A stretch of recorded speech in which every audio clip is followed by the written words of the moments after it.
धरा. उचला. हां, रिलॅक्स. उचला. नमस्ते. तर नमस्ते. आपलं नाव काय? अनुराधा कसबे. कुठून आले? जलरोड पंचक. ओके. तुमचा काय त्रास होता तुम्हाला? माझी ही राईट साईड पूर्ण दुखत होती. त्याला पहिल्यांदा ट्रीटमेंट केली पण मग काही फरक नाही पडला. ओके. आता म्हणजे बाहेर ना? बऱ्यापैकी हो हां. फरक पडला. आणि गोळ्या औषध पण घेतले एका डॉक्टरचे. ओके. त्याने पण काही फरक नाही पडला. ही कधीपासून चालू होतं असं? असं ही 2-3 वर्षापासून होतं मला ओके. त्रास. पण आता जास्तच ओके. याचं काय MRI वगैरे काही केलं का? नाही. काहीच नव्हतं? एक्सरे काढले होते फक्त. MRI नाही केलं. आता जे मी माझ्याकडे आल्यानंतर तुम्ही काय मेडिसिन दिलं तुम्हाला? नाही. काहीच नाही. नाही. बिना मेडिसिन किती फरक बदल वाटतो? खूप फरक पडलाय. बराच फरक पडतो. हो. ठीक आहे. आता झालं काय होतं तुमच्या मानेमध्ये C4/6 मध्ये गॅप पडलेला म्हणजे वरची खाली सरकली. त्याच्याची गादी असते ती बाहेर आल्यामुळे तिथून ब्लड सर्क्युलेशन ब्रेन, छाती, पाठ, शोल्डर, हाताला म्हणून मानेपासून हात दुखणं, जडपडणं, रग लागणं, कळ लागणं, मुंगे येणं असा प्रकार झाला. यालाच आपण म्हणतो सर्वायकल स्पॉन्डिलायसिस. तसाच दुसरा गॅप कमरामध्ये पडला 4थ्या आणि 5व्या अंगात. तिथे पण तसंच वरची खाली सरकली, गादी बाहेर आली. तिथून ब्लड सर्क्युलेशन पूर्ण पायाला होतं. म्हणून सायटिका नावाची ना दबली गेली. त्याच्यामुळे पायाला रक्तपुरवठा न झाल्यामुळे पाय दुखणं, जडपडणं, रग लागणं, कळ लागणं, मुंगे येणं असा प्रकार झाला. त्याला आपण सायटिका म्हणतो. पण सायटिकाचे अनेक प्रकार किंवा अनेक पेशंटला वेगवेगळा त्रास होतो. काहींना फक्त मुंगे येणार, काहींना फक्त रग लागणार, काहींना फक्त चालता येणार नाही, काहींना बसता येणार नाही, काहींना झोपता येणार नाही. असं वेगवेगळे पेशंट वेगवेगळा त्रास होतो. पण बऱ्याच जणांना समजत नाही. हे जे डायग्नोसिस केलं जातं ते बरेच डॉक्टर MRI मध्येच केलं जातं. एक्सरेमध्ये समजत नाही. पण हे जे आम्हाला आहे ते फक्त नाडी परीक्षणावर समजतं. नेमकं तुमची नस कोणची दबली, कोणत्या ठिकाणी दबली, किती दिवसापासून दबली, किती दिवसात बरी होईल हे फक्त 1-2 मिनिटात समजतं की हा कोणता प्रकार. पण हेच तुम्ही बाहेर गेले तर MRI केला तरी प्रॉपर निदान होत नाही. प्रॉपर निदान न झाल्यामुळे अनेक प्रकारचे तुम्हाला साईड इफेक्ट पण होतं. साईड इफेक्ट झाल्यानंतर त्याचा जो त्रास आहे तो तुम्हाला भोगावा. आणि सगळ्यात महत्त्वाचं खर्चिक पण आहे. बाहेर गेले तर MRI केल्यानंतर तुम्हाला कमीत कमी 5-6 हजाराची पुढे खर्च आहे. आणि सगळ्यात महत्त्वाचं किती पण मेडिसिन घेतल्यानंतर हा आजार परमनंटली बरा होत नाही. सगळ्यात महत्त्वाचं मेडिसिन घेऊन पण परमनंटली हा आजार बरा होत नाही. मेडिसिन फक्त टेम्पररी असतं. पेनकिलर बस. नंतर काय होतं तुम्ही जोपर्यंत पेनकिलर खाता तोपर्यंत बरं वाटतं. नंतर पाऊस संपला की परत तुम्हाला अनुभव आला. पण जोपर्यंत डिक्स पोझिशनला जाईल कार्टिलेज लेवलला जात नाही तोपर्यंत क्लिअर होणार नाही. फक्त याला आंबट वातावरण, गॅस होईल, ॲसिड होईल, पित्त होईल असे पदार्थ खायचे. कमरेला झटका बसेल असं काही करायचं. समजलं? हे मी रेकॉर्डिंग माझ्या चॅनल टाकून बघून घ्यायचं.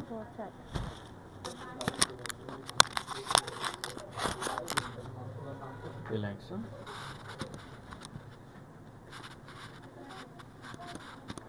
हात खाली. रिलॅक्स.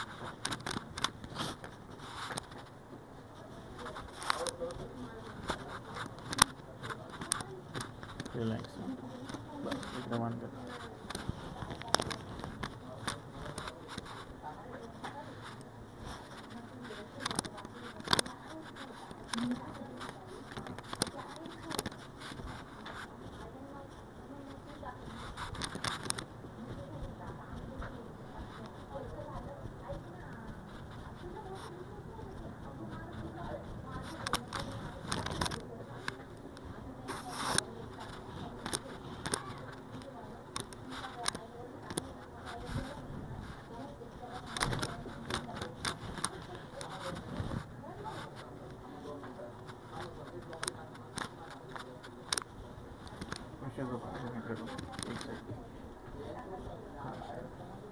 खालचा पाय सर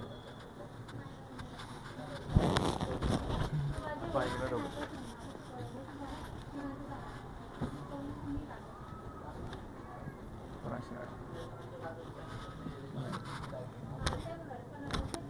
पाय इकडे डोकं.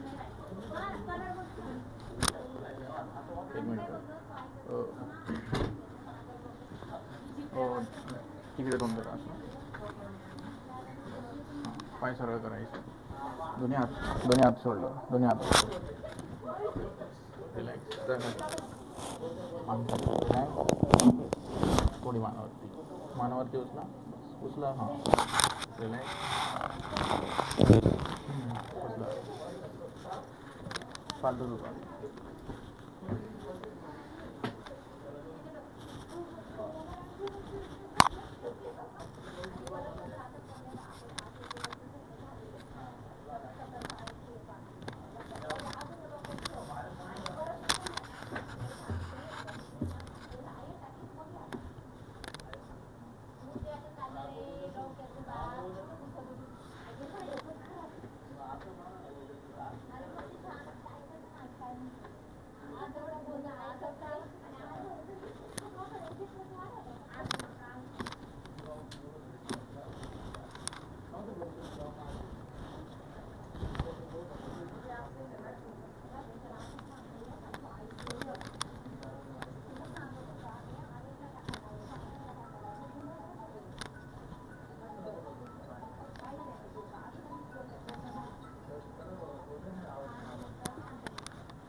पोळ्यामध्ये भरपूर आहे, पण ते घेतल्यानंतर पुसून होऊन जातं.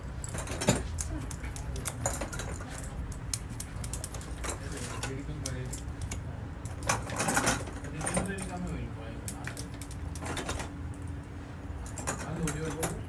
काय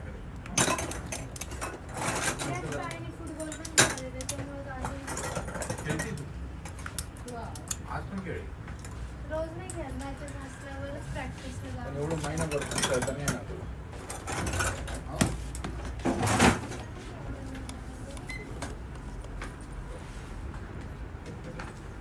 दराव